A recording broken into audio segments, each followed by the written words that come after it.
Greetings. I think we should give Brad a big hand. He started something here, all right? Thank you.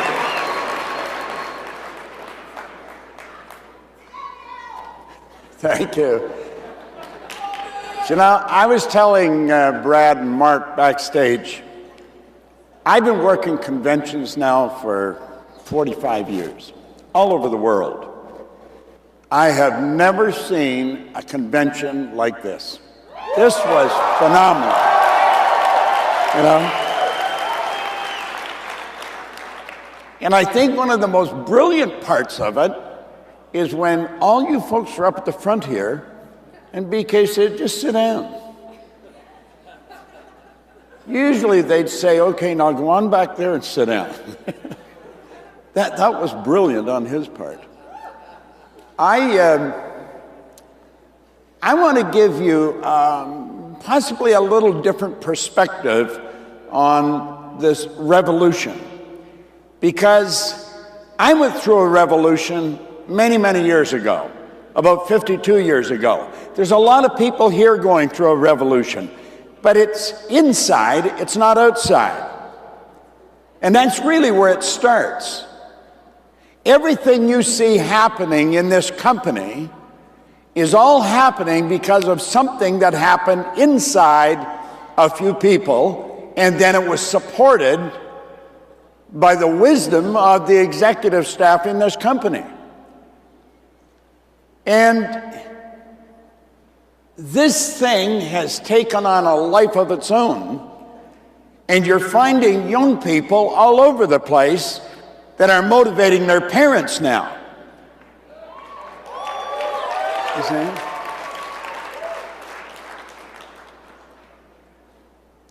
The revolution that has to take place is inside ourselves. I was talking to Mark at the back, and he was talking about culture. And I said, well, you know, culture is really a paradigm. That's what a culture is. Culture is nothing but a group of habits. When you talk about a culture, a different country, or a corporate culture, you're talking about the habit patterns in that particular group, in the company or in the country. And when you get past the culture, people are essentially the same. But the culture makes an enormous difference. To sit in here and see some of the stories that you're going to see from the front of this room, it's going to move you, but unfortunately, many people go home and whatever moved inside went right back to where it was again. And the change just doesn't happen. And if that change is going to happen, you're going to have to make it happen yourself when you leave here. A paradigm is a mental program that has almost exclusive control over our habitual behavior, and almost all of our behavior is habitual. Very little thinking. If you watch people moving, they don't think to move. You don't think to get dressed. You might give some thought to what you're going to put on, but not how you're going to put it on. When you watch people doing things, driving their car, they're not thinking. It's all automatic. Their mind is off somewhere else. Well, this is controlled by a program that's in our subconscious mind. And it's the very reason why 90-some% of the population live their entire life and never do anything of any consequence. The beautiful part about this is that if you get caught up in this, your paradigm will change. I was sitting talking to Alex and Bryson, a couple of them in the hotel, in the coffee shop. I come in to have breakfast with Linda and Colleen, and they were sitting, so I went around, sat down, talked to them. And I was congratulating them on what they've done, because they're just making the thing sing. And we got talking about why people don't follow it. Their paradigm's got a grip on them. Friends that you've got, they'll watch you get a nice car, earn money, and then they'll go the other way. And as I said, some of them that you think are your friends or have been your friends, they will stop talking to you. And I think it was Bryce said it's already happened. You see, I went through a similar thing when I was 26, only I did it alone. I got into the book, into Think and Grow Rich, and everything in my life changed overnight. No formal education, no business experience, a horrendous work record, but all of a sudden I'm earning tens of thousands of dollars, took over $1 million, and I had no idea what I was doing. But people that I thought were my friends, a lot of them stopped talking to me. And I was telling Alex now, I said, they will resent you, some people, because you're so successful. And you must not let those people bother you. They're not ready. But there's all kinds of people that are ready. And being a great example is so important. Do you know, Joel Barker wrote the book Paradigm back around 1990. And it's an incredible book. But he said to be able to shape your future, you have to be willing and able to change your paradigm. In other words, you've got to be willing and able to get in on this revolution. You've got to get it inside. Not outside, inside. And if you don't, it's not going to happen. We see stories of people that have come from the back. I was talking to one person who wasn't even here last year, but he's in the black chair. He was over, I'm not sure who it was, but he was moving pretty fast. But you've got to be willing, and then you have to be able. You've got to be willing to do the work. You know, when you see these young people, men and women going to ambassador and star ambassador in nothing, flat, they're just going like rockets. They're working. They're not just sitting letting it happen. They're out there talking to people. And they're making group presentations. When you make up your mind you're going to change your paradigm, every day is another opportunity to change your life. And it can just keep getting better and better and better.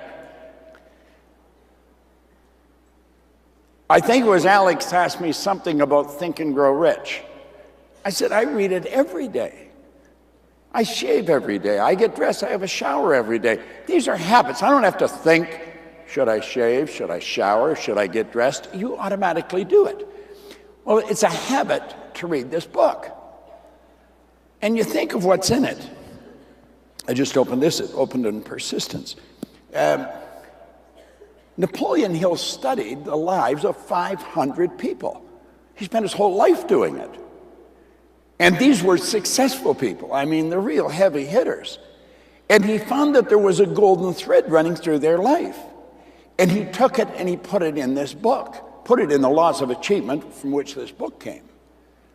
Well, you're going to find with this YPR group, there's a golden thread running through them. They're all doing something similar. But your age hasn't got anything to do with it. Absolutely nothing to do with it. They're just getting caught. I was saying to Linda the other day, I said, they're working in the right place. I said, every year a whole crew comes back into school, new ones. They could just stay there and keep recruiting the same place over and over and over again. You know? You want to get into the habit of doing something that's going to guarantee you moving ahead. I'm in the habit of reading this. I've been in the habit of reading it now for half a century. And every day, I have an opportunity to change something in my life. And my life just keeps getting better, and it keeps getting better every day. But it doesn't happen by accident. The beautiful truth is that every one of us here can really write our own ticket. Now, I want to make the focal point here a personal growth proclamation. I came across this shortly after I started to read that book. And anybody that follows this will not only become very wealthy, they will help a lot of other people become very wealthy. You know, a Spanish distiller one time said, the good life is expensive. There's another way to live that doesn't cost as much, but it isn't any good. Well, we can do so much good with money. My company supports schools in Africa. The president and CEO of our company is going to Africa this year to help them build it. Okay? And we tithe 10% of everything our company brings in, and we're building schools. We've got a lot of schools over there. We're doing it with Cynthia Kersey from the Unstoppable Foundation. Well, that makes a big difference. Here's kids going to school that wouldn't go to school. They get nourishing food, they get medical care, you know, just beautiful things because there's some money. Well, you get caught up in what I'm going to share with you here, and I guarantee you, your life will just keep getting better and better and better. Now, I'm speaking from experience. I've probably been in this business longer than anybody alive now. I think Rowan came in about the same time as me, Jim Rowan. Ziegler came in just about the same time. One of them might have been ahead of me a little bit, but they're both gone, and I'm not going with them. So, you know, I fully intend to keep working with the concept that I'm going to share with you. Now, when I started to lean on this book, what I was really getting into is some of the best information anybody will ever put in their hand. It's that good. And if you don't own it, get it. And this book has a great story behind it. This is the man, Andrew Carnegie, who was the wealthiest man in the world back in 1908. And he had a philosophy that's there on the screen. Any idea that is held in the mind, BK was talking about this on the stage. He worded it a little different, but he said the same thing. Any idea that's held in the mind, that's emphasized, that's either feared or revered, will begin at once to clothe itself in the most convenient and appropriate form available. In other words, if you build the image that you will be pinnacle, you will be pinnacle. Okay? Now, listen, this isn't a philosophy of BK's. This isn't a philosophy of Tom or Ruth or Bob or anybody. This is an absolute law of the universe. The law is God's modus operandi. It's how everything works. It gets dark at night. The night never follows the night. Winter never follows winter. We're finding there's laws that govern our life. And he said, any idea that's held in the mind, that's emphasized, it's either feared or revered. It's like the great sufferer in the Bible. Job says, lo, the thing I fear has come to visit upon me. That's what he's saying here. So if you're worried, if you're thinking you may not make it, then you won't make it. But if you make up your mind you're going to make it, and it's like BK said, the only way is if you quit. Just make up your mind you won't quit.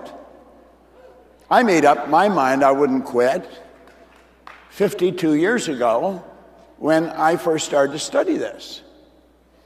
Now, there's quite a story to this. Carnegie thought it was a shame that people like himself were going to their grave with all this knowledge that he had in him. No one in the history of the world to that time had ever written the laws of achievement. Now, there was a young reporter, Napoleon Hill, that got a 3-hour interview with Carnegie. He was in his early 20s. And I would imagine he was probably pretty nervous.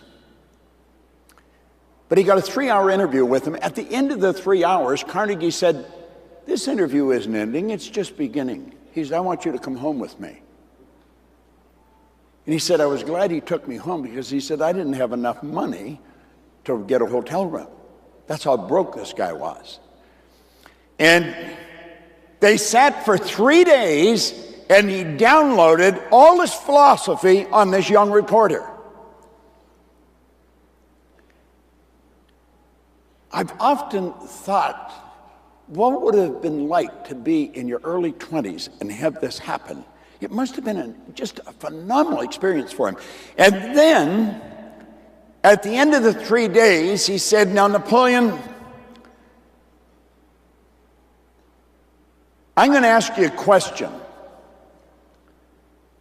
And he said, I just want a yes or a no answer.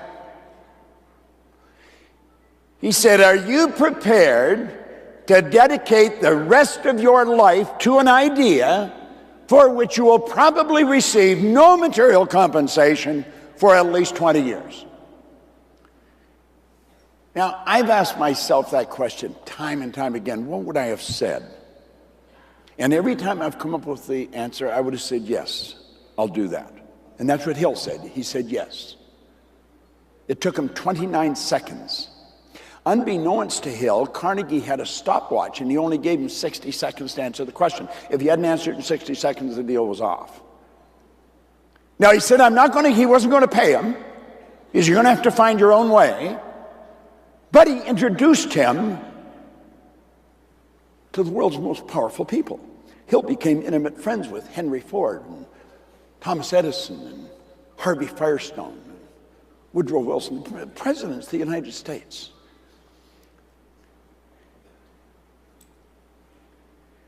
Now, he said, there's Hill at the time, and there's Carnegie at that time. This is around 1908. And he said, now, Napoleon, he said, you're going to run into some rough times. And as you start out in this business, you'll run into some rough times. And he said, everything in you is going to want to quit. He says, because that's what weak people do. But he said, I don't think you're weak. Now, he said, Hill was taking notes.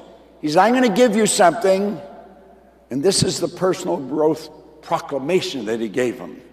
He said, I'm going to give you a statement, and I want you to write it out. I want you to underline every word. And he said, this is you talking, Napoleon. You are talking, and this is what you're saying. A proclamation is a public or official announcement dealing with a matter of great importance. And this was dealing with a matter of great importance. And this is what Carnegie asked him to write out. Andrew Carnegie, I'm not only going to equal your achievements in life, I'm going to challenge you at the post and pass you at the grandstand. Now, here's a young guy in his early 20s, and he's writing this, and he threw his pencil on the floor, and he said, now, you know darn well I'm not going to be able to do that. Carnegie said, no. He said, I know you're not, unless and until you believe it. And he says, if you believe it, then it will happen. Now, this is the real deal. And a guy gave me this, it'd be around 50 years ago now. And when he gave it to me, I was probably as broke as Hill was. Andrew Carnegie, Hill's saying this, I'm not only going to equal achievements in life, I'm going to challenge you at the post and pass you at the grandstand. Now, Carnegie's the wealthiest man in the world, and Hill's broke. And he said, I want you to repeat it every morning and every night for 30 days. Will you commit to doing that? And Hill said, yes, I'll commit to doing that. Now, he said the first time he did it, he was living with his brother, and he went to the bathroom and closed the door and looked in the mirror, because he told him to look in the mirror, and he whispered it. Andrew Carnegie, I'm not only going to equal your achievements in life, I'm going to challenge you at the post and pass you at the grandstand. He was afraid that anyone would hear him. They would think he was crazy. It's reported that Andrew Carnegie made something like 53 millionaires in his life. Hill said, by the end of the first week, he had to talk to himself, and he said, you better get your attitude straightened out if you're going to do this. He's talking to himself. Yet he said by the end of the second week, he thought, this maybe could work. And by the end of the month, he knew it would. Where Carnegie made 53 millionaires, Napoleon Hill has made millions of millionaires. You see?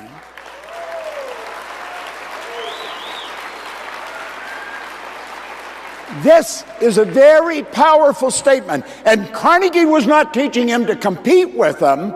He was using him as a mark. Yet he was saying, if I can do it, Napoleon, you can do it. Because you see, Carnegie started out with nothing. Now, I'm going to ask Tom and Bethany to come up here for a minute. Come on up here for a minute.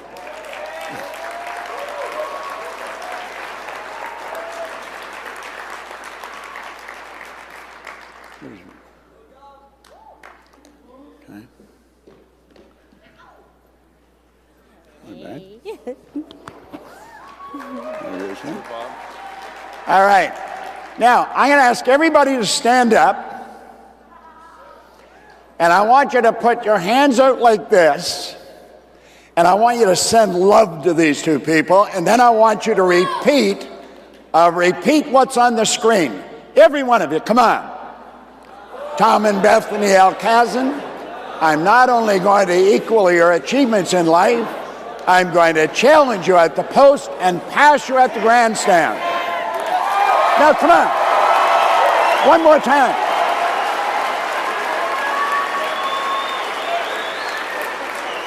Say it one more time. Come on. One more time. Tom and Bethany, I'm not only going to equal your achievements in life, I'm going to challenge you at the post and pass you at the grandstand. There you go, babe. I love it. Thanks, Bob. And I said, go for it. Yeah.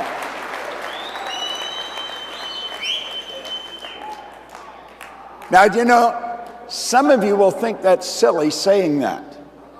Some of you know it's not silly. I began saying that a long time ago, only I used Earl Nightingale as my mark. Earl Nightingale was the most listened to man in the history of the broadcasting industry when I went to work with him. I used to say if God had a voice, Earl had great pipes. And I spent 5 years with him. And I used to say, Earl Nightingale, I'm not only going to equal your achievements in life, I'm going to challenge you at the post and pass you at the grandstand. Well, do you know, when The Secret went out, it's reported it hit about 380 million people. I just recently come back from Shanghai. We had 2,000 people there just going crazy in a seminar. I would go all over the world. And this just keeps happening because I bought into that. You see? And you never know what's going to happen in your career. You just never know. Do you know, for 40 years, a little over 40 years probably, I was putting on seminars, meetings with anywhere from 50 to 500, 5,000 people. Always looking for exposure to expand what we were doing. One night on Larry King, I was exposed to more people than I had been in 40 years. And I got that a couple of times. I got Ellen, Nightline. You have no idea the breaks that are waiting around the corner for you. If you lock into it and make up your mind, you're not going to give it up. The most powerful recruiting tool on earth is the human soul on fire. Okay? That's what you've got going here. That's exactly what you've got going here. BK talked about the social media. Get a grip on it. Yet if you don't look after it, hire somebody, get them to do it for you. I never did it for a long time, and I got a text from BK one day saying, you should do this or you should do that. We hired a woman. That's all she does now. That's all she does. It's such a great opportunity for us. Now, we want to dream bold dreams and then live them. How do you live a bold dream? Well, you know, I went back and I found a number of different suggestions. Gandhi said, be the change you want to see in the world. Goethe said something similar. He said, before you can do something, you first must be something. Yet, in other words, you don't see pinnacle or ambassador or something off in a distance. See it in your mind. Accept the idea and hold the idea. Get emotionally involved in the idea. Walk like the ambassador. Talk like the ambassador. Work like the ambassador. It's not something you're going to do in the future. You know? I spoke here, I think maybe it was around 3 years ago. And I had a presentation where we were shooting at Pinnacle. And a lot of people never took me serious. But you see, I knew what would happen because I could see people that the idea had got a hold of them. Well, you want to be the change. In other words, be at the pin you want to be at. When you have a meeting, are you waiting for somebody to do something, or are you taking control of it? We've got to be it in our mind. I think that's the key to top performance. It's how you see yourself. You see, if we act like the person we want to become, we take down that persona. That's the way it happens. I remember when Cary Grant died, in the Toronto Daily Star, which is a full newspaper, there was a whole page of quotes about Cary Grant. And in the bottom right-hand corner was one by Archibald Leach. And it said, I acted like Cary Grant for so long, I became him. That was his real name. Cary Grant was his stage name. But he took on that persona. I watched the movie Patton a lot, and I watched the movie Lawrence of Arabia with Peter O'Toole. And you watch that, or George C. Scott and Patton, and the acting is phenomenal. They're not acting the part, they're living the part. That's what we've got to do in this business. You want to act like the person you want to become. Now, do you know why most people don't do that? Most people don't act that way because they're overly concerned with what they think. Nobody knows who they are. But you see, we were all raised with those rules. What would they think? What would the neighbors think? I found out they don't. You see? You see?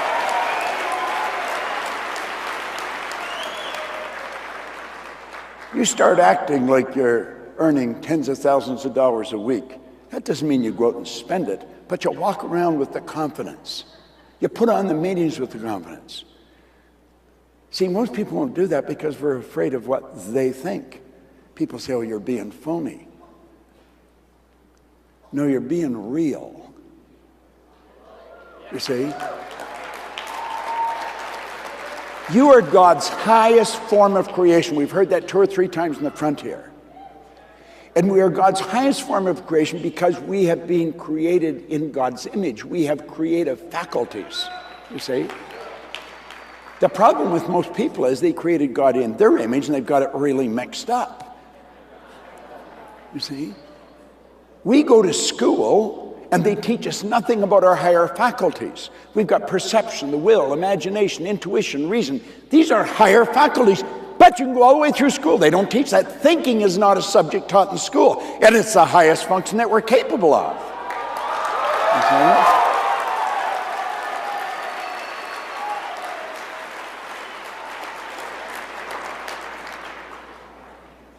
What they think doesn't matter. Don't worry about what they think. You see? What you think is everything. It determines your results. There is ample evidence here this week of people that came here a year ago, just brand new, and now they're in the black chairs. There's people that have gone from almost nowhere to ambassador, star ambassador. Look at a lot of these young people. Men and women are going like rockets. This is a real business. Wealthy people historically have always had multiple sources of income. They haven't had one. This is the most moral form of compensation there is. The only person that can put a lid on your income is yourself. Nobody else can.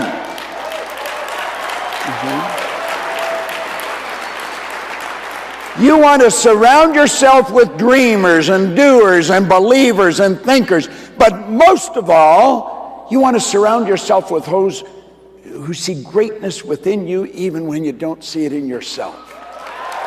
You see?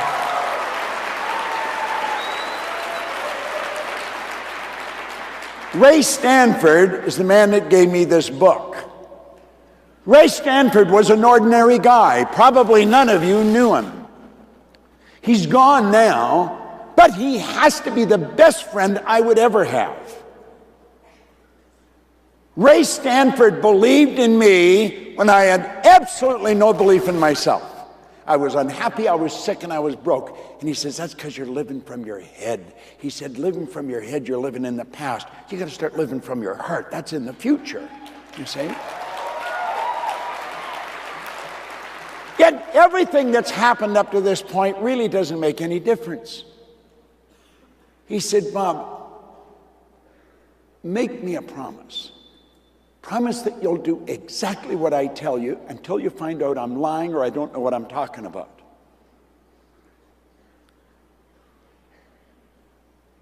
If I go in to coach an executive in a company, that's the deal. They got to do exactly what I say until they find out I'm lying or I don't know what I'm talking about. Now, I'm not lying, and I do know what I'm talking about. You see? You're going to find, if you can dig into the mind of any successful person, they will tell you that someone saw something in them that they couldn't see in themselves. And that's really what changed their life. Now, my whole world is about paradigms. If I go into a company, I want to change paradigms. If I sit down with an individual, I want to change paradigms. It's a subject that most people don't know. It's a subject that's not talked about very much. But it's a subject that has us locked in, boxed in, until we start to understand it. Nothing changes until the paradigm changes. Because almost all of our behavior is automatic. It's not thought out. It's things we automatically do. And what we've got to do is change the paradigm. That's what this young people have done. That's what the company supported. The paradigm of the industry is changing here. Okay? Now, Barker said to ignore the power of paradigms to influence your judgment is to put yourself at risk when exploring the future. You're making decisions all the time. Just boom, like that. Hundreds of decisions. But you know something? The paradigm controls most of them. If you don't believe me, just go into any nice dress shop or menswear. Just go in on a research mission and watch. Watch people shopping. You know, the first thing they look at is the price tag. They're not getting what they want. They're getting what they think they can afford. Little do they know they could afford the whole store if that's what they wanted. Paradigms control us. Now, I want you to look at the areas of your life that your paradigm has enormous influence over. Your perception. Your perception is your point of view. That's how you see the world. You see? This revolution is shifting the perception of a lot of people all over the world. Your paradigm controls how you utilize your time. Do you know that everybody gets exactly the same amount of time? The hobo that's sleeping on a park bench to the most effective industrialist in the world. Everyone gets exactly the same amount of time. They get all there is. So it's what we do with our time. I pride myself in being very effective with the use of my time. But it didn't happen by accident. It happened by design. I made up my mind I was going to do that. Your paradigm controls your creativity. Do you know that no one is more creative than another? Everyone is creative. There's a power flowing to and through us. And as it flows into our consciousness, we can build anything out of it we want. I was asking Mark backstage, I said, how many people did you have working on this? Because they've covered every detail. I'm looking at all the little things, and they haven't missed a thing. You know? There's about 6 months' work, at least, has gone into this by quite a large team of people, very creative ones. Your effectiveness is controlled by your paradigm. Your productivity is controlled by your paradigm. You see? That's the cycles, isn't it? Your logic. You know, logic is like a ceiling that stops people. Logic dictated the world was flat for a long time. Logic dictated we couldn't get in the air. Do you know the Wright brothers had to crash through logic? Yeah, it's totally illogical for a young person in their early 20s to say they're going to earn tens of thousands of dollars a week. Everybody will think they're out of their mind. But you know different. You got to break through the logic. You cannot let logic control you. Logic is bad for us. Our ability to earn money is controlled by our paradigm. One of the first things I ask a person if they come to work with me, what's the most you've ever earned in a year? I don't really care what the answer is, but I want to know, because I want to know where their paradigm is. Then I know what I'm working with. Now look it. It's like we're boxed in. There's a box. And all those areas, you can't expand beyond them. Now, when you make a decision, and I'd suggest if you haven't already done it, make it right now, that you are definitely going to change your paradigm. Now, when you do, when you make the decision, you don't necessarily change anything, but you know what you do? You get rid of the box.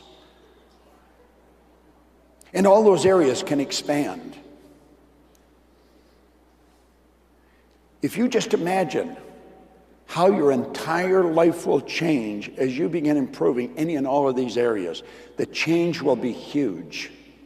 You're seeing that. You're seeing evidence of it here. And get this, the change is permanent.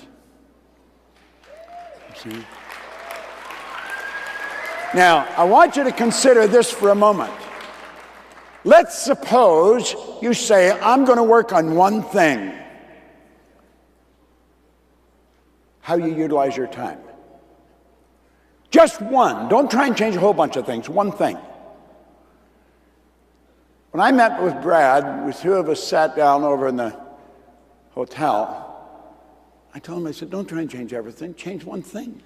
Can you imagine if you just changed how you manage your activities?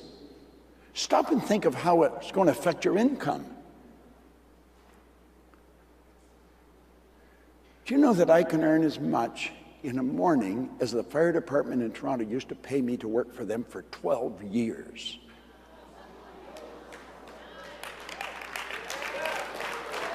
What happened?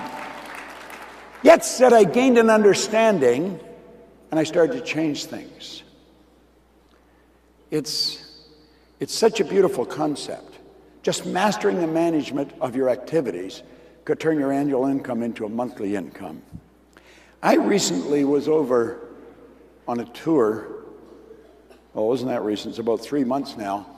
I went into Israel, then I went to Cyprus, then to Dubai, then to Melbourne, and then around to Auckland, and then back to LA and back to Toronto. And everywhere I went, I was on a real busy schedule. There was people, could I just get a few minutes? Could I just ask you a few questions? I didn't have time to answer questions. I had to catch a plane. If I could just get an hour with you. And it was bothering me because I'm sorry, and I'd have to leave. And all the way, it was a lot of time in the air, and I'm thinking, how can I help them? And flying from LA back to Toronto, I thought I should be able to spend time with these people. Well, I figured out a way. I thought, I'm going to start streaming. Now, let me share something with you.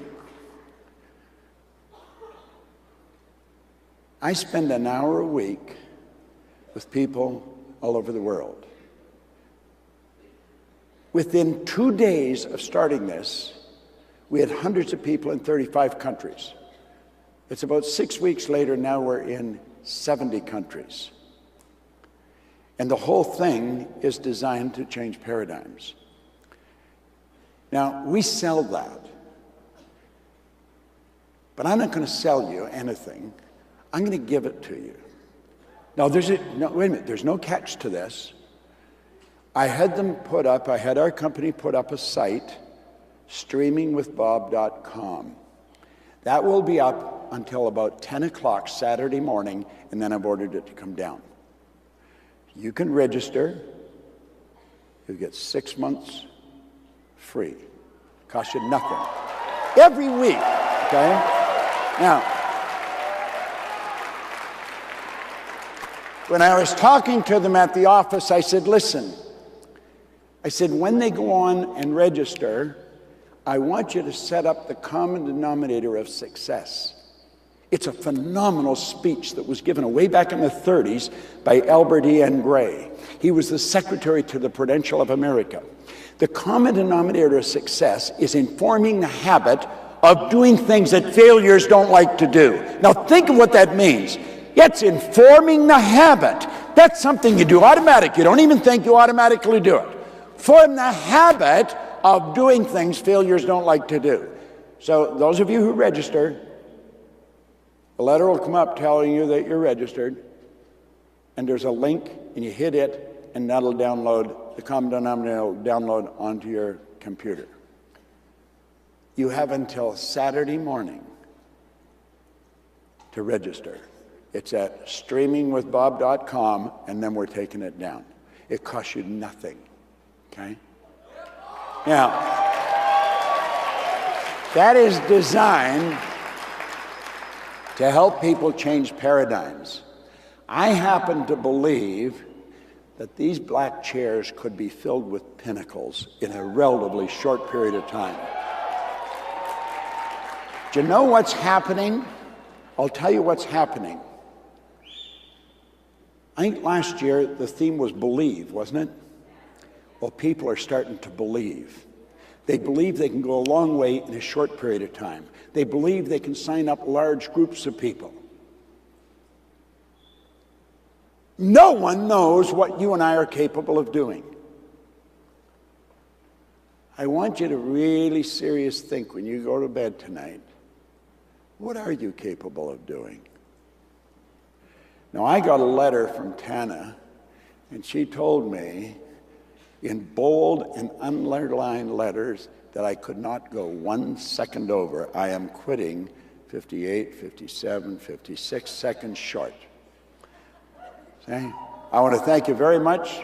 I've enjoyed it. I hope you have. Thank you.